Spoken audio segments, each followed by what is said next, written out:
আসসালামু আলাইকুম, কেমন আছেন সবাই? আশা করছি সবাই অনেক অনেক বেশি ভালো আছেন। আলহামদুলিল্লাহ আমিও অনেক ভালো আছি। আমার আজকের এই ভিডিওটা তাদের জন্য যারা কিনা অনেক গাছ প্রেমিক, গাছ বাগান করতে পছন্দ করেন, ছাদ বাগান করতে পছন্দ করেন, তাদের জন্য। আজকে আমরা এমন একটা জায়গায় গিয়েছিলাম যেখানে খুব বলা যায় কম প্রাইসেই, এরকম কম প্রাইসে কোথাও দেয় কিনা আমার জানা নেই, মানে চারা পাওয়া যাবে এমন একটা জায়গায়। যারা এই জায়গায় এসেছেন তারা অবশ্যই চিনে ফেলতে পারবেন যে এটা কোন জায়গা। এই যে এইখান দিয়ে আমরা এসেছি, এই জায়গাটা কোথায় আমি একটু পরে বলছি, ভিডিও শেষে বলছি। আপনারা প্লিজ শেষ পর্যন্ত আমার ভিডিওর সাথেই থাকবেন, দেখতে থাকুন কি কি গাছ আছে। ডিটেলসে হয়তো বা সব দেখানো সম্ভব না, তবে আমি যতটুকু পারবো দেখিয়ে দিব।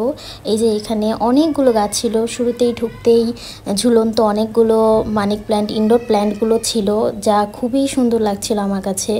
ইনডোর প্ল্যান্টগুলো খুব সুন্দর। আমার ইচ্ছা ছিল আমার লিভিং রুমের জন্য নেওয়ার, কিন্তু আমার শ্বশুর আব্বা দিচ্ছিলেন না, চাচ্ছিলেন না ঘরের মধ্যে কোনো নোংরা হোক। আর আমারও যেমন ইনডোর প্ল্যানেট নিয়ে অতটা ধারণা নেই, তাই আমিও চোরাচুরি করিনি, তবে আমার খুব ভালো লেগেছিল, ভেবেছিলাম নিব।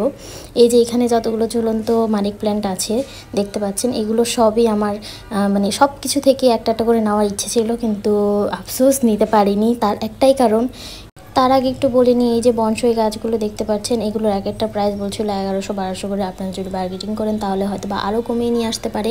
তো এই তো যারা বনসাই গাছ সম্পর্কে জানেন বা গাছ সম্পর্কে, গাছের প্রাইস সম্পর্কে জানেন, তারা কিন্তু অবশ্যই জানেন যে বনসাই গাছগুলোর প্রাইস এরকমই হয়। তো যাই হোক, আমাদের ইচ্ছে ছিল অনেকগুলো গাছ কেনার, তবে ইচ্ছে থাকা সত্ত্বেও আমরা নিয়ে আসতে পারিনি।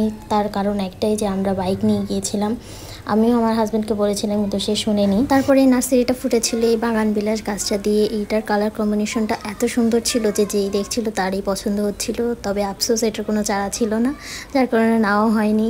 আর এই যে এখানে অনেকগুলো গাছ, কতগুলো গাছ দেখাবো। এই গাছটাও নেওয়ার ইচ্ছে ছিল, ফুল গাছটা, তবে ওই যে বললাম বাইক নিয়ে আসার কারণে আমরা নিতে পারিনি। মাত্র 6টা গাছ নিয়েছি, তারপরও আলহামদুলিল্লাহ সেটাও আমাদের কাছে অনেক।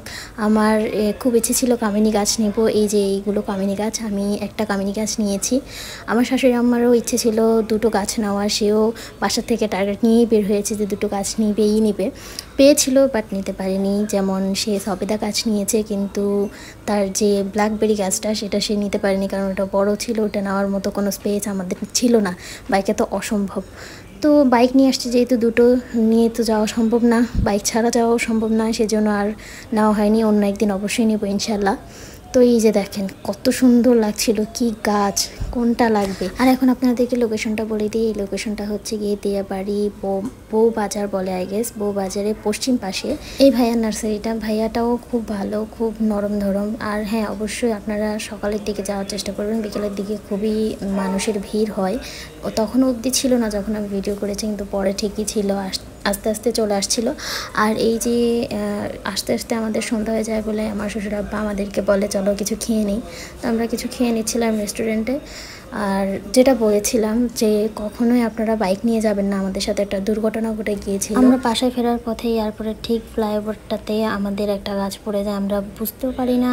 পিছন থেকে 2টা বাইকার ভাইয়া এসে তাড়াতাড়ি আমাদেরকে বলেন যে আপু আপনাদের গাছ পড়ে গিয়েছে ভেঙে। তারপর আমরা পিছনে আবার বাবুকে নিয়ে ব্যাক করি। তারপর আর আমরা ভিডিও করতে পারিনি বাসায় এসে। এই যে পরের দিন সকালবেলা, মানে আজকে সকালবেলায় আমার গাছের অবস্থা। আমি এখনও অবধি গাছগুলোকে টবে লাগাইনি, এখনও লাগাবো না, আরও 2 দিন পর লাগাবো, কারণ পরিবেশের সাথে ওদের একটু খাপ খাইয়ে নিতে দিচ্ছি, সময় দিচ্ছি। তো এই হচ্ছে আমার গাছ। ইনশাল্লাহ আস্তে আস্তে আমার বারান্দাটাকেও আমি সাজিয়ে ফেলবো। সবাই দোয়া করবেন। আল্লাহ।